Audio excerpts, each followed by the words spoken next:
What's going on, guys? Welcome back to NolanTCG, and we are back here today for another deck profile, and this time it's for pure Phantom Knights. So I do normally mix this in with Burning Abyss pretty heavily and play like more of a Burning Abyss kind of stun direction, but I do feel as though at the moment the pure Phantom Knights like way to play it is significantly better than Burning Abyss.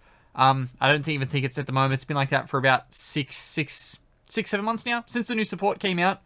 Pure Phantom Knights just has such a higher ceiling. So I've decided to start playing around with that. We've thrown it together. We're going to do a bit of a deck profile today. But as always, before I do get started, please remember to drop down below and hit that subscribe button if you are new here, because we are always happy to have new people to the channel. And let's get on into the deck profile. Okay, so starting us off, we of course are playing Phantom Knights. So 3 copies of Torn Scales is pretty necessary. Sorry as I adjust it to make sure we're in a good bit of framing, but yeah. 3 copies of Phantom Knights of Torn Scale. Of course, it is like the 1-card starter for your entire deck, so you may as well be playing 3 of it. Of course, it is searchable as well. You do play the Rotor later on the list, but at the moment, yeah. 3 copies of Torn Scales because it is the best card in the deck. Your free extender is Silent Boots, so we are, of course, playing 3 copies of Silent Boots. If you control another Phantom Knight, summon it from the hand, and you get that add later on. After that, we are just playing 2 copies of Ancient Cloak because it's not super necessary. You just kind of are using it as a part of your combo as you're building through. You can use it as a search. You can use it as like a normal summon, if that is the way you want to go. But ultimately, the other 2 are significantly better. Cloak's just here as a support card because it can search out your Silent Boots when you need to do that. For the other one-ofs, we're playing the 1 copy of Ragged Gloves just because it can help you fill up the graveyard. And the 1 copy of Stained Greaves as well, just as that extra free extender. For our other primary normal summon, we are playing 3 copies of Tour Guide from the Underworld. Just normal summon the card, get another card, everything, so good. Yeah, so it just gets you into your Cherubini. It's a normal summon that gets you Cherubini, and Cherubini makes the world go around. After that, we are playing the 2 Burning Abyss cards, 1 summon from deck, 1 summon from grave. You loop them both together, and you have good time. So yeah, 1 Graph, 1 Seer, of course, it's pretty self-explanatory. For your generic 3 extenders, we're playing 1 copy of Jackalope and 1 copy of Tsuchinoku. Not playing a Nessie in this list because it conflicts too hard in trying to get through your extra deck toolbox. Of course, because we aren't playing Dragoon in this list, that is something we're not playing.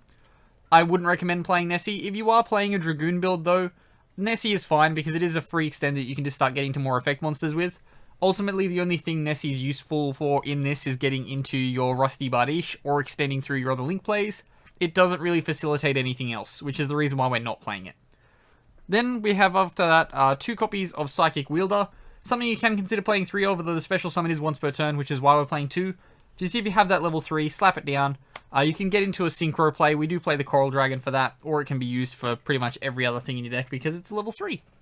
After this, we are playing 1 copy of Kagamucha Knight, just the 1 copy because A, it only triggers on the normal summon, and B, I'm fairly sure this misses timing sometimes, so 2 copies can sometimes be a bit iffy. So 1 copy of Kagamucha Knight for now. I could consider bumping this up if you wanted to, but yeah, at the moment, 1 copy here. You could consider cutting a Wielder as well if you were going for a Dragoon package. Next off, the other part that can be completely cut for this deck, it is 1 copy of Terratop and 1 copy of Takatomborg. Of course, free special, good time. Even if you hard draw the Takatomborg, it's not a brick because you can go into a Leviair during your plays and then it is free summon after that. Of course, though, we're not playing Dragoon. This is what you would probably cut if you were putting a Dragoon package into the deck. Then we have a lot of variants on our hand traps and kind of stun interaction. Of course, you can change these towards your locals, whatever it needs to be. But at the moment, we are playing 3 copies of Ash because it can just kind of generically hit everything. 3 copies of Nibiru because we have a lot of like combo decks at locals and hitting stuff like Salamangreat is always fun. So yeah, 3 Nibiru always in the main deck. And then with the resurgence of Drytron, we've moved back to 3 copies of Droll in the main deck. This actually will probably come into like a lot of my decks going forward, being in the main deck, just because I feel as though it shuts down the power ceiling of a lot of things that can really make my life bad. Then after that, 3 copies of Forbidden Droplets is the first of our spells. This is another card that can be changed for anything that you would like. The reason why I'm playing it, it just gets the discard stuff out of your hand and helps you get those extenders and kind of keep playing. Then we have 1 copy of every single warrior monster in your deck in 1 copy of Reinforcement of the Army. Essentially, it's everything. You just play it. And then 1 copy for the other spell is 1 copy of Phantom Knight's Rank Up Magic Force. This is for getting you into your big X Caesars that will shut down your opponent's fun times. Then for the traps, rounding us out, we have 3 copies of Fogblade, Of course, it's Phantom Knights, it's pure Phantom Knights, so this is an extender as well, so you just play 3. And then 1 copy of Wings as well, because once again, it is a free extender from Graveyard, and that means you can bring out everything else. Something you can also consider playing in this deck is a copy of Imperial Order, if you do want to mess around with that. It will shut down your rank up magic, but the rest of your spells aren't super necessary, so you can consider playing it at 1 copy. Of course, you have to play it at 1, because it's at 1 on the ban list. That's a thing. Okay, next off we have the extra deck, and of course, starting us off is the 1 copy of Rusty Bardiche. He is at 1. Actually, is Rusty still at 1 on the ban list? That's a good question. I don't know. You only play 1 anyway, so if it was at multiple, my apologies. Didn't actually really check that, because I was just like, you only really need 1, so 1 copy of Rusty starting off the extra deck. It, of course, just facilitates so much. Card was banned for a reason. Then we have 1 copy of Cherubini. The 2/3s become every starter in your deck, which is why we're playing so many extenders, so 1 copy of Cherubini. Then for Link Climbing, we of course have just the standard Link Climb package of 1 Phoenix, 1 Unicorn, 1 access code. Gets rid of back row, gets rid of anything, and then you have the access code to punch through for a lot of damage, of course using the 3 to get into it.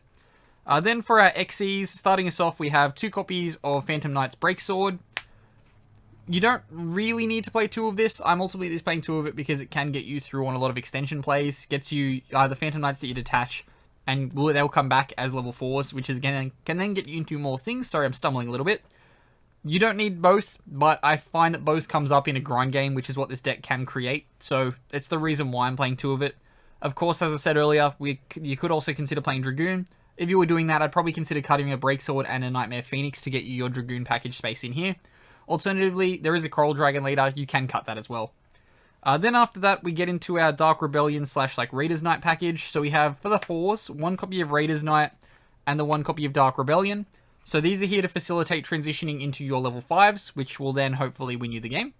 We do, of course, have the 1 copy of Arc Rebellion and the 1 copy of Dark Requiem to do that.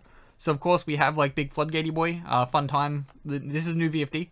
He hangs around and just says no. And then we have Arc Rebellion to punch through for, like, a mountain of damage.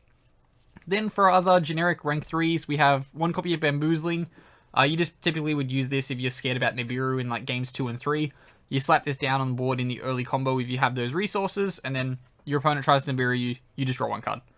And then, of course, after that, 1 copy of Levier. You can use this to, like, of course, summon back your Banish. Also, going into this can help you get out your card bricked in hand, your Speedroid, Takatomborg. That's it, because it's a wind. You slap it out. You can also go the game using Gossip Shadow in that way as well.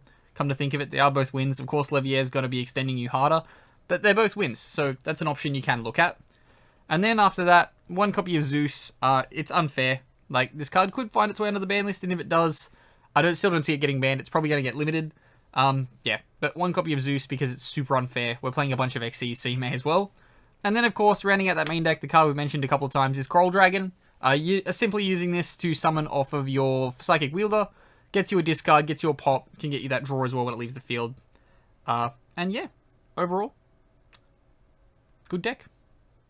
But that wraps up here for the deck profile for this one. So as always, if you do have any recommendations or changes you would make to the deck, do make sure to comment them down below. And of course, I've been Ben from NolanTCG, and have a good afternoon, everybody.